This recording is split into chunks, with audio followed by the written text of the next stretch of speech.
राधे राधे भाई सभी को। स्वागत है आपका इंडियन मैपिंग की इस क्लास में। और इस क्लास में अपन जानेंगे मध्य प्रदेश के बारे में, है ना। अपनी इंडियन मैपिंग की क्लासें चल रही हैं, सीरीज चल रही है, जिसमें अपन प्रत्येक राज्य के जो जोग्राफिकल कंडीशन है उसकी और उसके पॉलिटिकल कौन कौन से मतलब शहर हैं और किस लिए फेमस है उनके बारे में जान रहे थे, पढ़ रहे थे, है ना। और उसी सीरीज में आज एक और हमारा राज्य जुड़ेगा, कौन सा, मध्य प्रदेश। मध्य प्रदेश के बारे में जानेंगे, है ना। तो ध्यान से सुनते चलिएगा। देखो ये है मध्य प्रदेश का मैप, है ना। देखो ज़्यादा सेंसिटिव मत हो जाना कि भाई देखो कैसा मैप बनाया है ना, मोटी मोटी बातें समझनी है आपको, ठीक है। देखो ये है मध्य प्रदेश का जो मैप। इसके यदि नेबरिंग स्टेट की बात करूं कि इसके आसपास के राज्य कौन कौन से हैं, तो इसके दक्षिण में आपको मिलेगा महाराष्ट्र। क्या मिलेगा? महाराष्ट्र। महाराष्ट्र से ये सीमा लगाता है ना। इधर इस पश्चिम में मिलेगा कौन सा? गुजरात। गुजरात, कौन सा? गुजरात।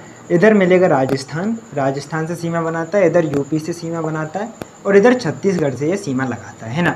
तो इस प्रकार से ये कमी है। एक तो महाराष्ट्र हो गया, गुजरात हो गया, राजस्थान, यूपी और छत्तीसगढ़, ये इसके नेबरिंग स्टेट हैं, पड़ोसी राज्य हैं, है ना। इनसे ये सीमा लगाता है। अब देखो दरअसल जो मध्य प्रदेश है प्रायद्वीपीय पठार का हिस्सा है। और प्रायद्वीपीय पठार में आपको काफ़ी बार बता चुका हूँ कि भाई प्रायद्वीपीय पठार का मतलब केवल ये नहीं कि वहाँ प्लेटू है, वहाँ पर्वत भी हैं। जैसे कि पश्चिमी घाट हो गया, पूर्वी घाट हो गया, ये भी पर्वत हैं। उसी में है सतपुड़ा और विंध्याचल रेंज, है ना। विंध्याचल पर्वत और सतपुड़ा पर्वत, ये भी इसी के प्रायद्वीपीय पठार के भाग हैं, जिनका विस्तार कहाँ है? मध्य प्रदेश में। अब देखो ऊपर की साइड है वो कौन सा है? वहाँ पर है विंध्याचल पर्वत। कौन सा है? विंध्याचल पर्वत। अब देखो थोड़ा इनको समझ लेते हैं, ध्यान से समझिएगा। देखो यहाँ पर विंध्याचल पर्वत है। कौन सा? विंध्याचल पर्वत।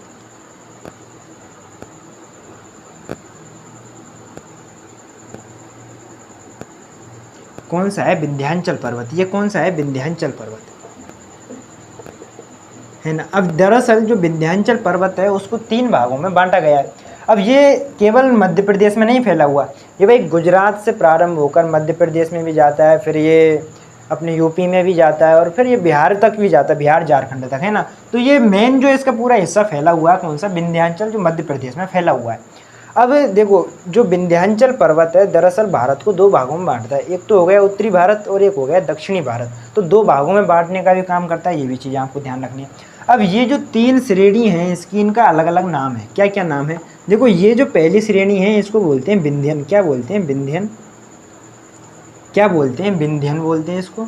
अच्छा दूसरी जो है इसको क्या बोलते हैं? इसको बोलते हैं अपन भारनेर। क्या बोलते हैं? भारनेर। इसको क्या बोलते हैं? भारनेर पर्वत। और जो लास्ट वाला है इसको बोलते हैं कैमूर। क्या बोलते हैं? कैमूर पर्वत, कैमूर श्रृंखला, है ना। तो इस प्रकार से जो विंध्याचल पर्वत है उसके 3 पार्ट हो गए, विंध्यन, भारनेर और कैमूर, है ना। इसी पर्वत के जस्ट नीचे सतपुड़ा की रेंज भी है। सतपुड़ा की रेंज को भी जान लेते हैं। देखो सतपुड़ा की रेंज भी ऐसे ही 3 भागों में बटी हुई है ना।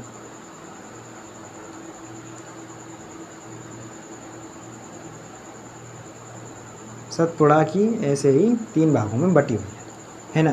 अब इनका क्या क्या नाम है? ये कौन सी सतपुड़ा रेंज है? कौन सी है? सतपुड़ा रेंज है। कितने भागों में बटी हुई है? 3 भागों में। अच्छा पहली जो है ये कौन सी है? राजपीपला की पहाड़ियाँ। कौन सी? राजपीपला की पहाड़ियाँ। राजपीपला की पहाड़ियाँ, है ना। राजपीपला की पहाड़ियों के नाम से जानते हैं। उसके बाद ये जो है इसको अपन क्या है? महादेव पर्वत। किसके? महादेव पर्वत। किसके नाम से? महादेव पर्वत। और जो लास्ट वाला है इसको जानते हैं मैकाल पर्वत। कैसे? मैकाल पर्वत, है ना। मैकाल पर्वत के नाम से जानते हैं। तो इतनी सी चीज़ आपको ध्यान रखनी है कि भाई 2 रेंज हैं अपनी प्रमुख। एक तो विंध्याचल हो गई, विंध्यन, भारनेर और कैमूर 3 श्रृंखला है उसकी। उसी प्रकार सतपुड़ा हो गई जिसके दक्षिण में एक राजपीपला की पहाड़ियाँ हो गई, महादेव पर्वत हो गया और मैकाल पर्वत हो गया, है ना। तो ये चीज़ें आपको याद रखनी है। और इसके जस्ट नीचे फिर यहाँ महाराष्ट्र आ जाता है और महाराष्ट्र से फिर इसकी सीमा लगती हुई जो क्या है कि इधर अजंता की जो पहाड़ियाँ हैं वो आ जाती हैं। और उन अजंता की पहाड़ियों में ही अजंता की गुफाएं हैं। मैं महाराष्ट्र में आपको पढ़ा चुका हूँ, ठीक है। इतनी सी चीज़ें आपको याद रखनी है। अब देखो ये जो मैकाल पर्वत है, इस मैकाल पर्वत के इस सिरे पर, कोने से पर एक इस चोटी है, उस चोटी को अपन क्या बोलते हैं? अमरकंटक। क्या बोलते हैं? अमरकंटक। क्या बोलते हैं? अमरकंटक। क्या बोलते हैं? अमरकंटक। अब ये अमरकंटक इंपॉर्टेंट क्यों है ये जानना आपके लिए बहुत ज़रूरी है, क्योंकि यहाँ से 3 नदियों का उद्गम होता है। कौन कौन सी? एक है नर्मदा नदी। कौन सी है? एक है नर्मदा नदी, जो इस तरीके से बहती हुई, है ना। ये जो विंध्याचल पर्वत है और सतपुड़ा पर्वत है, इन दोनों की जो बीच में रिफ्ट घाटी है, जो कहाँ है? नर्मदा घाटी है, उसमें बहती है और ये इधर से मध्य प्रदेश से होती हुई गुजरात से होती हुई खंबात की खाड़ी में गिर जाती है। तो ये चीज़ आपको ध्यान रखनी है, कौन सी है, नर्मदा नदी। कौन सी है, नर्मदा नदी। ये चीज़ आपके समझ में आनी चाहिए। उसके बाद एक और यहाँ से नदी निकलती है जो कि इधर बिहार की साइड निकल जाती है, बिहार में, और फिर गंगा में जाके मिल जाती है। कौन सी नदी है, सोन नदी। कौन सी है, सोन रिवर, है ना। फिर यहाँ से ये कौन नदी निकलती है, कौन सी, महानदी निकलती है। कौन सी, महानदी निकलती है जो कि उड़ीसा में जाती है ना। तो ये प्रमुख, ये अमरकंटक की जो चोटी है, यहाँ से 3 नदियाँ निकलती हैं। एक तो नर्मदा हो गई, एक सोन नदी हो गई और एक महानदी हो गई, है ना। तो ये चीज़ें आपको याद रखनी है। उसके बाद देखो ये जो महादेव पर्वत है, इसी महादेव पर्वत की एक चोटी से यहाँ से एक नदी निकलती है। कौन सी, तापी नदी। कौन सी निकलती है, तापी नदी। कौन सी, तापी नदी।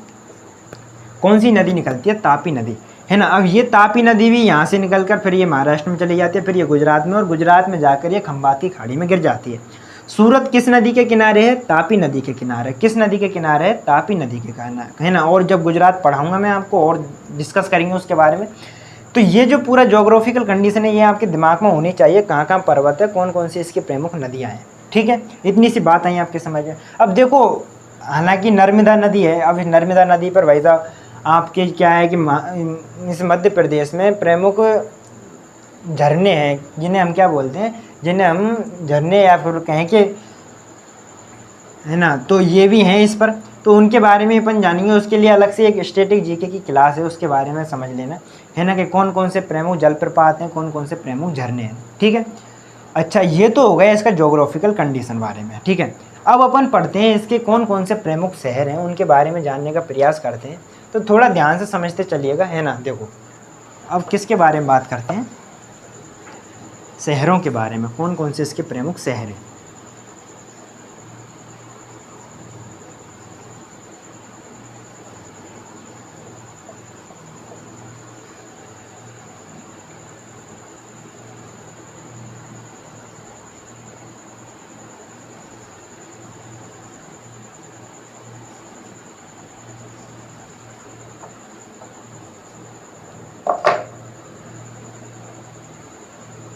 है ना। अब ध्यान से सुनते चलिएगा, देखो, है ना।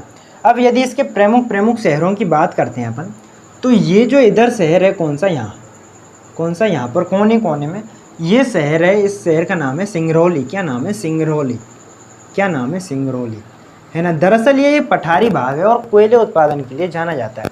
अब कोयले में भी यदि भारत में बात करें कि भाई सबसे मोटी कोयले की जो परत पाई जाती है, कहाँ पर पाई जाती है, सिंगरौली में पाई जाती है। कहाँ पर पाई जाती है, सिंगरौली में पाई जाती है।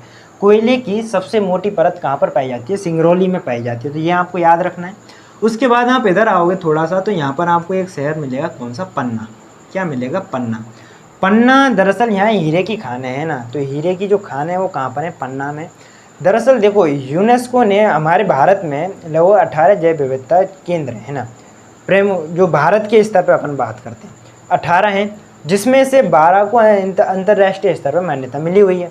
उसमें से जो सबसे पहला था वो कौन सा था, नीलगिरी पर्वत वाला था। और जो सबसे नवीनतम है वो कौन सा है, पन्ना, है ना। तो ये आपको ध्यान रखना है, पन्ना जो क्या है कि हीरे की खान के लिए फेमस है ना। अब इसके जस्ट साइड में ही एक और शहर मिलेगा आपको, कौन सा, खजुराहो। क्या नाम है, खजुराहो। क्या नाम है, खजुराहो, है ना। अब ये खजुराहो आप सबको पता है भाई, यहाँ पर दरअसल जो मूर्तियों है ना, जो ऐतिहासिक महत्व है इसका, मूर्तियाँ हैं भाई, संभोग की कौन कौन सी आकृतियाँ हो सकती हैं, कौन कौन सी विकृतियाँ हैं, तो वो सारी जो आकृतियाँ हैं वो कहाँ पर हैं, खजुराहो में है। हिंदू धर्म और जैन धर्म से संबंधित ये केंद्र है ना, धार्मिक स्थल है। तो ये चीज़ भी आपको ध्यान रखनी है खजुराहो के बारे में, है ना। यूनेस्को विश्व हेरिटेज में ये शामिल है। उसके बाद अपन और आगे आते हैं, तो यहाँ पर एक और शहर मिलता है आपको, कौन सा, बानी। क्या नाम है, बानी। क्या नाम है, बानी। बानी मध्य प्रदेश में पेट्रोलियम शोध कारखाना कहाँ पर स्थित है, बानी में। कहाँ पर है, बानी में। पेट्रोलियम शोध कारखाना कहाँ पर है, बानी में। तो ये चीज़ भी आपको ध्यान रखनी है। इसके बाद ये जो पूरा क्षेत्र है ये क्या नाम से है, ग्वालियर के नाम से जाना जाता है। क्या, किसके नाम से, ग्वालियर के नाम से जाना जाता है। किसके नाम से, ग्वालियर के नाम से जाना जाता है ना। और देखो ये तो हो गया ग्वालियर, और ये ऊपर यूपी वाला क्षेत्र लग रहा है, तो यूपी का ये क्षेत्र है, यहाँ पर है झांसी। क्या है, झांसी। खूब लड़ी मर्दानी, वो तो झांसी वाली रानी थी, तो वो झांसी यहीं की रानी थी, है ना, झांसी की रानी थी लक्ष्मीबाई। तो ये तो हो गया ग्वालियर और ये हो गया झांसी। तो झांसी की जो रानी थी महारानी लक्ष्मीबाई, उनका विवाह हुआ था ग्वालियर के राजा के साथ। ये आप सबको पता, तो ये ग्वालियर वाला क्षेत्र है और ऐतिहासिक महत्व भी बहुत ज़्यादा है ना। जब बहुत सारे युद्ध पड़े होंगे, आपने सुना होगा भाई ग्वालियर के बारे में, ठीक है। अब उसके बाद अपन थोड़ा सा और आगे बढ़ते हैं, इधर आते हैं, और इधर आपको एक और शहर मिलेगा, कौन सा? उज्जैन। क्या नाम है? उज्जैन। क्या नाम है? उज्जैन। ये उज्जैन क्षिप्रा नदी के किनारे पर है। किस? क्षिप्रा नदी के किनारे पर है, और कुंभ का मेला लगता है यहाँ पर, है ना। आप सबको पता है कुंभ का मेला लगता है ना। कुंभ का मेला लगता है, हर 12 साल में कुंभ का मेला लगता है, जिसमें से उज्जैन में भी मेला लगता है ना। अब इसके जस्ट इधर आएंगे आप, तो एक और शहर मिलेगा, कौन सा? इंदौर। क्या नाम है? इंदौर। क्या नाम है? इंदौर। मध्य प्रदेश का यदि कहें कि भाई सबसे ज़्यादा विकसित कोई शहर है तो कौन सा है? इंदौर है। कौन सा है? इंदौर है। भारत का सबसे स्वच्छ शहर कौन सा है? इंदौर है। कौन सा है? इंदौर है। अभी लोकसभा के चुनाव हुए थे 2024 में, तो सबसे ज़्यादा जो नोटा को वोट पड़े वो कहाँ पर पड़े? इंदौर में पड़े। कहाँ पर पड़े? इंदौर में पड़े। सबसे ज़्यादा वोटिंग से जो जीता वो कहाँ का कैंडिडेट था? इंदौर का कैंडिडेट था, है ना। नोटा के लगभग 2 लाख के समथिंग यहाँ पर वोट पड़े, तो ये चीज़ में आपको ध्यान रखने योग्य है ना। तो और भारत का सबसे स्वच्छ शहर कौन सा है? इंदौर है, ठीक है।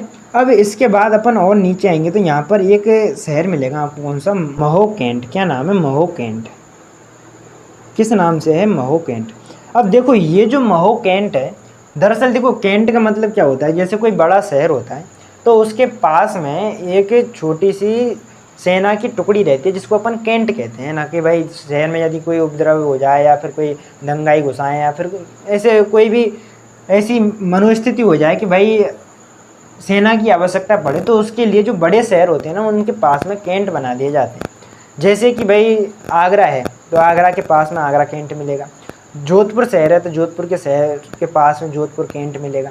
उसी प्रकार से ये इंदौर है और इंदौर के पास में ही कौन सा है? महो कैंट है। कौन सा है? महो कैंट है। तो ये चीज़ भी आपको ध्यान रखनी है ना। अब एक चीज़ और एक्स्ट्रा चीज़ ध्यान रखनी है इसके महो कैंट के बारे में। क्या ध्यान रखना है आपको? दरअसल महो कैंट में जो कहें कि तोप खाने का ट्रेनिंग सेंटर, तोप खाने का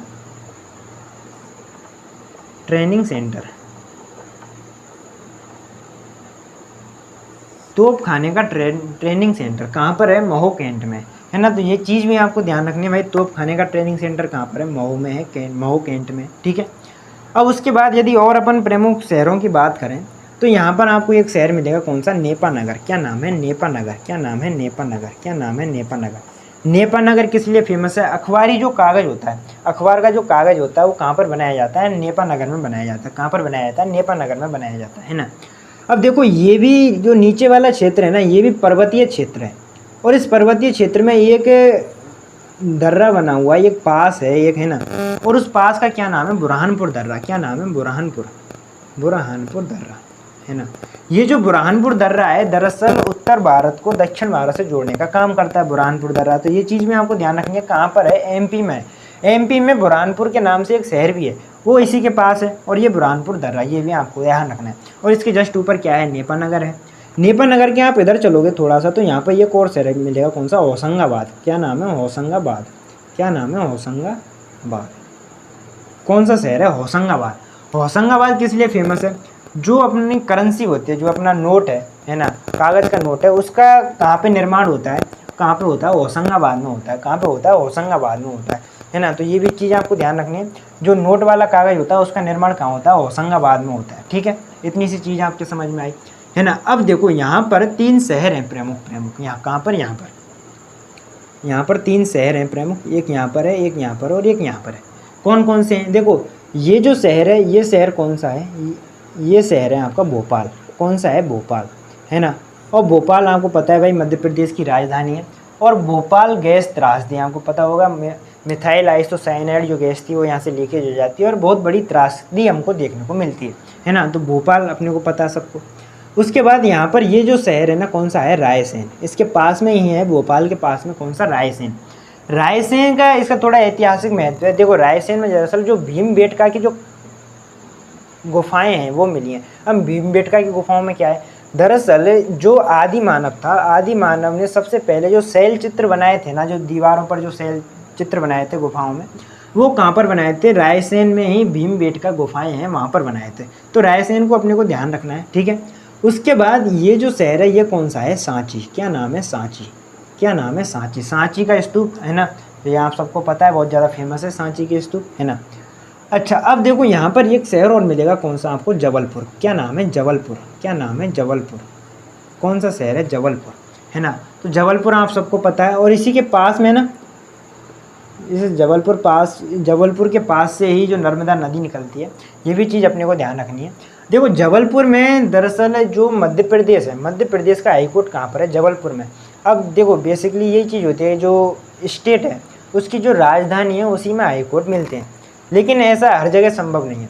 जैसे कि भाई मध्य प्रदेश की बात करें तो भोपाल में ना होकर कहाँ पर है, जबलपुर में है। राजस्थान में बात करें तो जयपुर में ना होकर कहाँ पर है, जोधपुर में है। जयपुर में हालांकि ब्रांच खुली हुई है हाईकोर्ट की, है ना, जो राजस्थान हाईकोर्ट है उसकी। जैसे अपन असम की बात करें तो असम की राजधानी दिसपुर है, लेकिन वहाँ पर ना होकर वो गुवाहाटी में है ना।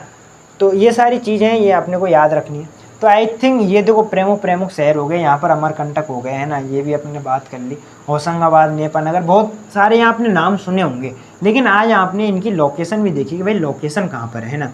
तो आई थिंक ये छोटा सा प्रयास था कि आपके समझ में आए चीज़ें, कौन कौन से शहर हैं, क्या क्या प्रमुख इनकी विशेषताएँ हैं। तो ये छोटा सा प्रयास आपके लिए हेल्पफुल रहेगा। आज के लिए इतना ही, धन्यवाद।